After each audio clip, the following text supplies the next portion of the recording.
好，各位好。那么现在是2024年12月28日的晚上15点28分。我们现在位于太仓南站的站前广场，我们可以看到对面就是阿尔卑斯雪世界。我们那边刚刚还传来了音乐，应该是有人在 K 歌，好像唱的是《光辉岁月》啊，不知道大家能不能听到。那么机场联络线终于是在昨天12月27日正式开通了。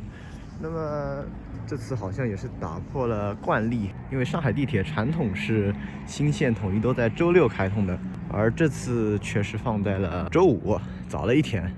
目前机场联络线首通段开通的是虹桥2号航站楼到浦东1号、2号航站楼区间，首通段总长58公里，加上后通段浦东3号航站楼到上海东站的总长是68公里。全天单一交路运行，也就是说没有大站快车，全部都是站站停，全程用时大约39分钟，行车间隔15分钟，运营时间是早上6点到晚上10点。这个行车间隔虽然相对于普通地铁来说偏长，但是仍然比广东城际的班次密度高。广汇城际在今年7月1日启用新版运行图之后，周末每日开行列车101列。注意是101列，不是101对，除以2的话就是差不多50.5对。而机场联络线如果按照全天运营16小时，每小时4对计算，全天就有多达64对列车开行。票价方面，机场联络线的基准费率是每公里0.45元，首通段全程票价26块钱，相较于地铁而言，这个票价确实是相当贵的。如果将机场联络线的里程按照上海地铁的计价规则计算，那么全程就只需要9块钱。但是我们也要看到，广东城际虽然运营里程长，但是票价仍然是比上海市域铁路贵的，达到了每公里0.59元，令人感到震撼。我们的列车马上就要进站了。那么这趟车是由 CRH2A 担当的，上海局管内的车。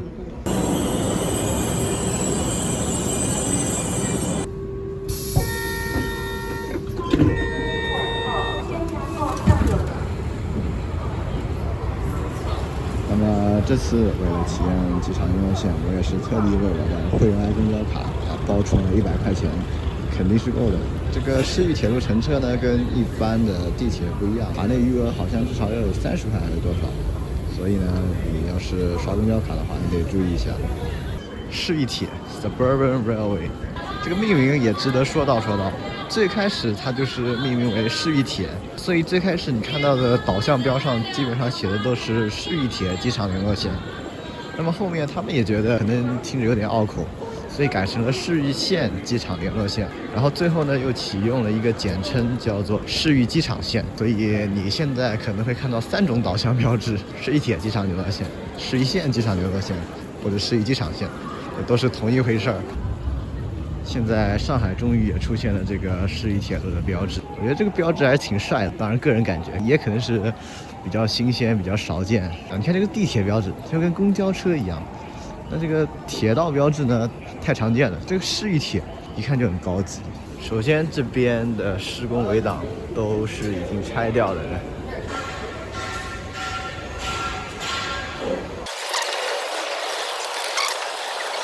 哦，我想我们到了，应该就是这个地方。哇，我已经看到闸机了，它是这个上海市域铁路的这个标志，就是一个圈，然后中间一个像针一样的一个符号。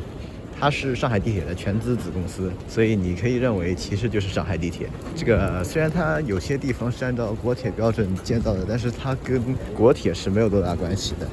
目前运营方也是上海地铁，所以待会儿听到的报站也会是跟上海地铁一样的报站。来看看售票机，首先因为脸脸的是一大堆监控，不重要。我们来看看售票机。哇，一眼看到了柯南的公交卡，我要买。使用的简称是市域机场线。本站正在试点闸机常开模式。哦，闸机常开。默认保持开启状态。请持卡和扫码。选择票价。确认向入门口通行。哦，点一个，可以投币。OK， 没问题。我们准备进站了，可以先上个厕所，因为站台上这一站站台上是没有厕所的，下一班是5分钟。注意啊，这个是中到虹桥的这个列车，也就是说它是一个中到列车，这个才是我们可以坐的列车。这个屏幕分辨率还是挺高的，不知道大家看不看得出来。来用脸刷一下。好的，这边我们看到有许多个站台，但是目前只开放了4站台和5站台。哦，收费区内也是有厕所的啊，不一定要像我一样在外面上厕所。那么现在只开通了一条机场联络线，未来还会有嘉闵线和示范区线的接入。有一点要说明一下，机场联络线应该说是占用了原本的磁浮预留，但是呢没有完全占用，也就是说想修磁浮的话还是有预留空间的。哇，你别说，挺冷的。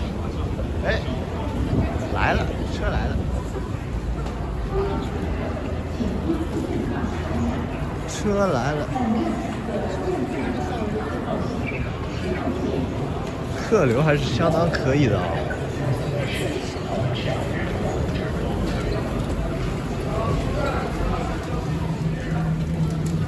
哇，一股新车的味道。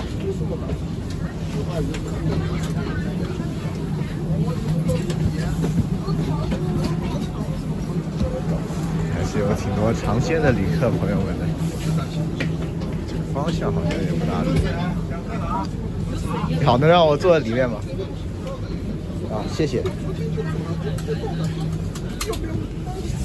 对面的那些站台屏蔽门好像已经装好了，但是没有贴任何导向标志。具体的税前路对应站台的信息好像也已经出来了，我们后期可以给大家呈现一下。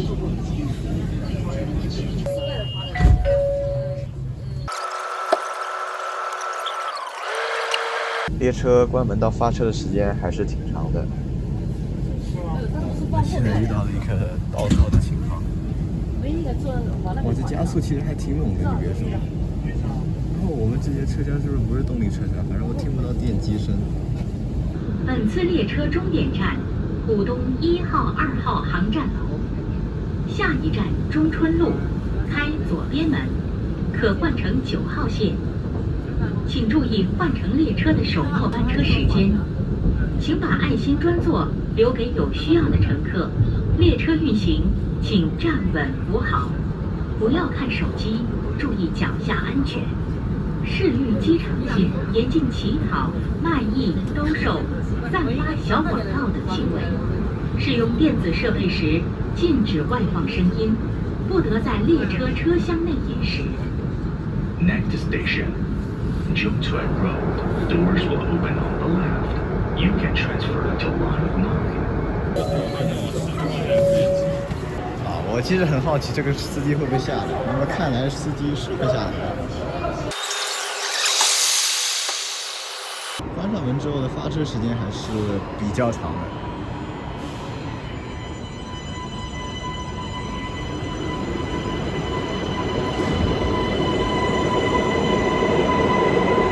不得不说，我现在虽然是开通的第2天的傍晚，还是有很多人来拍这个机场游乐线的。这里面我还看到有个隐藏通道，应该是可以给普通乘客走的。我来走走看这个。9号线往那边，市域铁机场联络线。这边目前是不用24过闸机的，当然这只是暂时的，未来嘉闵线开了之后，可能就是要刷2次闸机的。所以我感觉现在也有个简陋玩法，你可以在9号线中顺路站上车，通过这个通道去机场游乐线，然后坐一圈，再回这个中顺路站，然后刷卡出去，那就是3块钱。市域铁最低票价是4块钱，但是你可以用3块钱做一个来回。市域机场线，我不明白为什么他刚开通就贴纸把这个东西贴掉了。啊，那咱们就不过去了，咱们原路返回吧。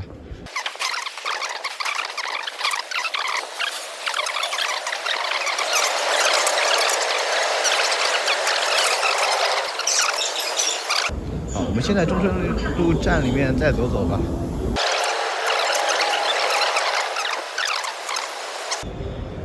这里应该就是中顺路站的站厅层，看看大的线路图。来上海地铁好像都换成这个含有机场联络线，包括南汇线的，好像还有22号线，但是没有示范区线，也没有那个嘉闵线。那么为了和国铁开行直通列车呢，上海市域铁路很多方面都是向国铁靠拢的，比如说列车是靠左行驶的。这个我不知道大家有没有注意到，一般地铁都是靠右行驶的，而国铁呢都是靠左行驶的。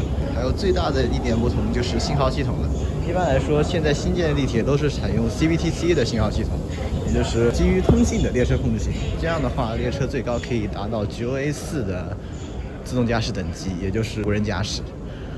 但是呢，如果采用 CTTS2 的话就做不到，所以大学到站之后还是要下车瞭望观察。也没有说市域 C 就一定要用 CTTS2 的信号系统。它如果不考虑和国铁贯通，它也是可以采用 CVTC 的，并且最高实现 GOA4 等级的无人驾驶，也就是像上海的10、14、15、18这几条线路一样。这个车辆我们也可以看到，它的图形不像地铁，它是采用流线型设计，一看就是高速的车辆。这个车辆到底是什么呢？其实我也是花了点时间才搞清楚的，因为毕竟环评上面写的是 CH6F 型动车，但事实上不是啊，因为环评毕竟是按照早期研究编制的嘛，实际上在招标的时候是按照市域 C 型列车招标的，最终是由中车常客中标的。中车常客应该是根据自家的 CRH3A-A 平台改造而来的，所以说跟 CRH6 系应该是没有直接联系的。刚刚那一路下来，感觉确实是很平顺的。开通前的媒体开放日，有关负责人就讲了，机场联络线是采用了这个无缝轨道的，最高可能甚至可以开200公里每小时的车的。轨道这个平顺性，它有一个衡量指标，就是轨道的不平顺的指标 TQI。常规的像地铁是没有这个指标要求的，目前我们做到了2.5，就基本接近，就是跑200公里的动车是没有问题的。就这个信号系统来说呢，今年年内中车普正发布的自家的市域 C 型平台呢，是可以支持双信号系统的，也就是说它既可以以 CVTC 的模式最高达到 GOA4 的等级，也可以以 CTTS2 的模式运行，最高达到 GOA2 等级。目前在建的市域 C 线路采用双制式的，好像就只有无锡地铁 S2 线、西宜线、无锡至宜兴城际铁路。这个今年年内已经开工了，大概会到2029年底开通运营。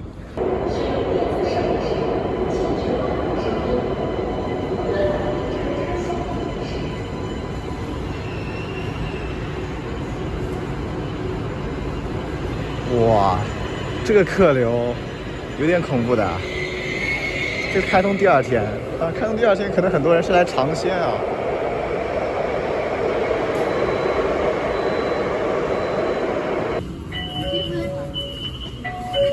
啊，这摄像头藏的不大好。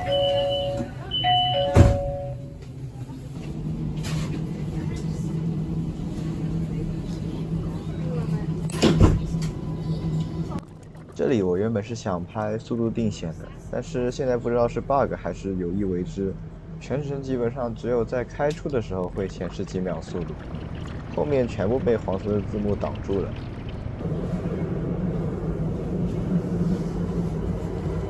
请红路上门。这一站应该是有月行线的。请注意脚下安全。门封。车上还配备了极其先进的 Type-C 充电接口。接下来就是本期视频的重头戏了，这辆最高能跑160公里每小时的列车的加速性能如何呢？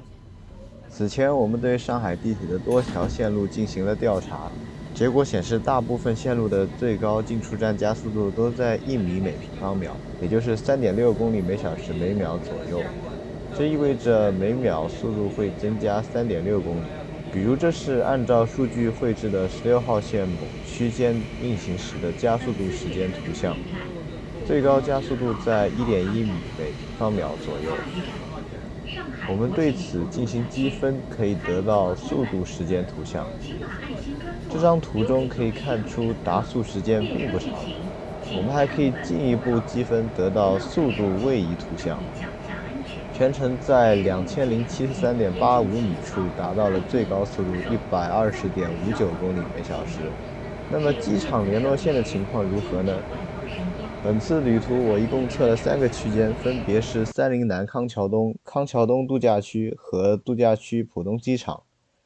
这是三陵南康桥东区间的加速度时间图，这是积分出来的速度时间图，可以看到还是有比较大的误差的。当然这也是在所难免的，因为列车一旦上下坡，重力加速度的分加速度就会对测量产生影响。我简单画了2张示意图供大家参考。康桥东到度假区也是类似的情况。本次误差最小的应该就是度假区到浦东机场区间，这是其速度时间图，而这是其速度位移图。所有的数据仅供参考，大家可以自行做出判断。反正我得出的结论就是，首先它的加速过程中的最大加速度大概是1米每平方秒，而且它基本上是分成2段进行加速。减速过程最大的加速度差不多是0.75米每平方秒。好的，我们到了。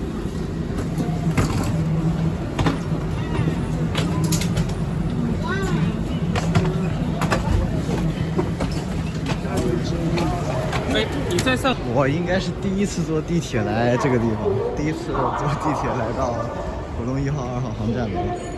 我之前说过，它其实是预留了和国铁直通的条件。所有国铁的地下车站，它平面门都是做了退让设计的。国铁它的这个车门并不固定，所以需要中间留出一段距离来方便人们就是上车。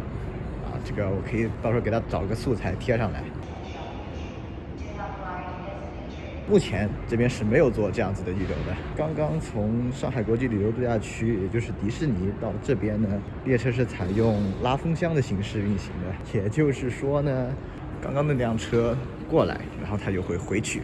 最开始建造的时候，好像是没有考虑只开虹桥2号航站楼到浦东1号、2号航站楼这个区间的。具体来说，有一半前往浦东机场方向的列车在经过度假区站后会驶入度线，进入反向轨道前往浦东机场，也就是蓝色箭头指的路线；另一半则直接向前，也就是粉色箭头指的路线。到达浦东机场后会直接反向运行，从右侧来的车会经过度线驶入左侧然后进站，而左侧的车则会直接进站。另外我们要看到这里，这个其实站台远不止到这里，看到了吗？前面其实还有很长的站台的。浦东1号、2号航站楼这一站，它是预留了16编组的长度的，也就是说，未来16编组的国铁列车是有可能在这里停站的。所以你看到它这个站台尽头这么长。来上个厕所。这边也是前面有一段的。浦东机场这个两边都是有卫生间的，还是挺方便的。请勿上下车。这边不停，这边门不开。对，到前面开。4节编组。乘客们，列车马上就要进站了。没事。列车终点站，使用电子设备时禁止外部声音。来列车车厢的仪式。这个新线开通4节编组还是会有点让人搞不懂的。红色的尾灯，看它什么时候变成头灯。这客流还是可以的，就单作为机场联络线，就单字面意义上的机场联络线，就是连到2个机场，我看这客流都可以的。不知道他们是去哪里的？你变不变？好像不变。哦，变了，果然变成头灯了，然后尾灯变成头灯了。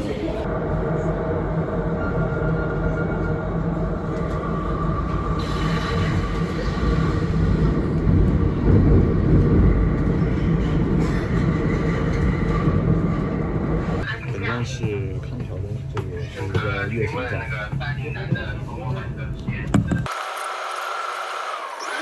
我们可以看到外侧的轨道，我们这个是属于侧线，外面这条应该属于正线。一共2站，康桥东和景洪路都是月行站。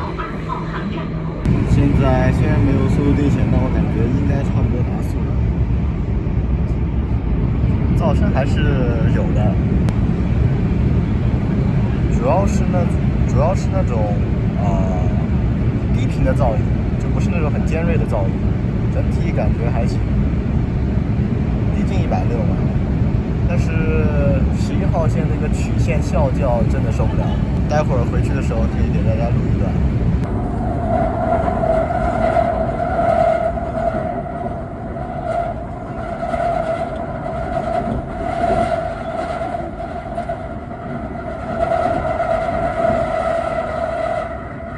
另外，这条机场联络线很多区段也是采用了超大型的单动双线的构造，但是呢，我们这边应该是看不到对面的轨道，中间好像封起来了。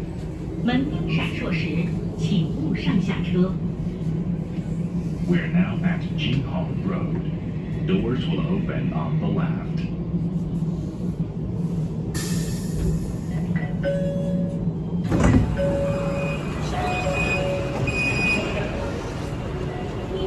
这个层高确实很高啊！我们这次在锦宏路车站，因为我们回虹桥是没有回太仓的列车了，所以我们只能坐一下地铁，坐到11号线嘉定北站。未来2027年底嘉闵线开通之后呢，我们就可以直接坐11铁路回去了。2028年12月，苏伊长城的先导段太仓段会和嘉闵线本线贯通运营，这样就可以直接坐到太仓了11铁。跟这个一样的11铁，还是很期待的。我们的项目呢是从今年开工以后啊，我们计划呢利用48个月的时间把这个项目建成，也就是2028年的7月份之前，我们会把这个项目纳入到上海方面的统一的联特链式的运营啊。最后呢，6个月的联特链式结束以后呢，会和嘉闵线贯通实现这个正式的贯通运营。从太仓站到上海虹桥站的话呢，预计的时间应该是控制在半个小时到40分钟吧。哇，很大，很空旷。我们从5号出口出来了，往那边换乘15号线，应该还是要走挺长距离的。这边光秃秃就这几个机场联络线的出入口，还有这条小路，其他好像就没有了。晚上也没有路灯，这一块现在还是待开发的状态。我们的左边就是春生堂了。当年在机场联络线规划的时候呢，这边还有过保卫春生堂的运动。因为这附近建有高压电线的原因，所以这边是空地，所以机场联络线理论上这一段可以走高架，也可以走地下。有居民是认为，如果走高架的话会影响景观，而且会带来噪音，所以就反对抗议。最终呢，这一段当然是以地下线的形式建设的，算是一个小插曲吧。冷得很。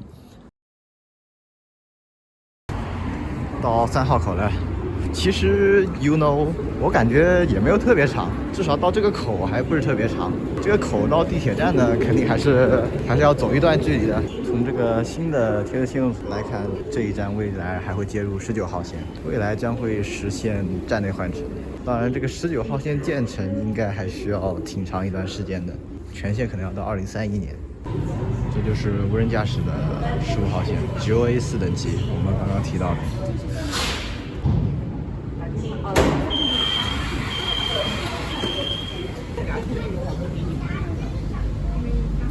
啊，不愧是11号线，现在已经9点了，晚上9点了。9点10分，这个人流量，哇！嘉闵线快点建成吧。